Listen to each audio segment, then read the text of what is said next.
अधिकार आहे चाबी काढायचा आहे ना? गाडी उभी केली, काढली मी. काढली का? तुम्ही थांबितला ना? मी नाही थांबितला. पोलीस आणणारे होते, पोलीस आहे ना ट्रॅफिक मध्ये आपल्यासारखे काही लोक भेटतात त्याले थोड्या कारणावरून. आणि आता तर असं झालं की जरसं काय झालं काढ व्हिडिओ, जरसं काय झालं काढ व्हिडिओ. अरे बापा, ते सुद्धा माणूसच आहे बरं का.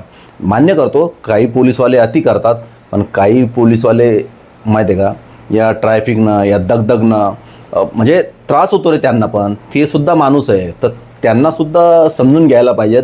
आणि महाराष्ट्रातील तमाम ट्रॅफिक पोलीसवाल्यांना माझी विनंती आहे काय की तुम्हीसुद्धा सर्वसाधारण माणसाला पावर आहे ती करत जा ना थोडं इग्नोर, काही नाही होत तुमच्याकडून. तर तमाम पोलीसवाल्यांना, आता काही लोक म्हणतील की पोलीसवाल्याची बाजू घेतो, तसं नाही मित्रांनो.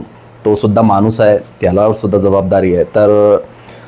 तर सर्वांनी एकमेकाला समजून जर घेतलं ना तर सर्व ॲडजस्ट होतं. आणि राहिली गोष्ट या साहेबांची, तर साहेब असा कोणताही अधिकार नाही बरं का गाडीची चाबी काढण्याचा. तर बघा, आणि आपले जे काय छोटे मोठे प्रश्न आहे ना सॉर्ट आउट करण्याचा प्रयत्न करा. साहेब लोकांनो, तुम्हीसुद्धा सर्वसामान्यांना आहे ना? गाडी उभी केली, काढली मी. काढली का? तुम्ही थांबितला ना? मी नाही थांबितला. हा सांगा. इकडे बघा, हा आला इकडे. कुठली गाडी याची? हा सांगतो का तुम्हाला अधिकार आहे का?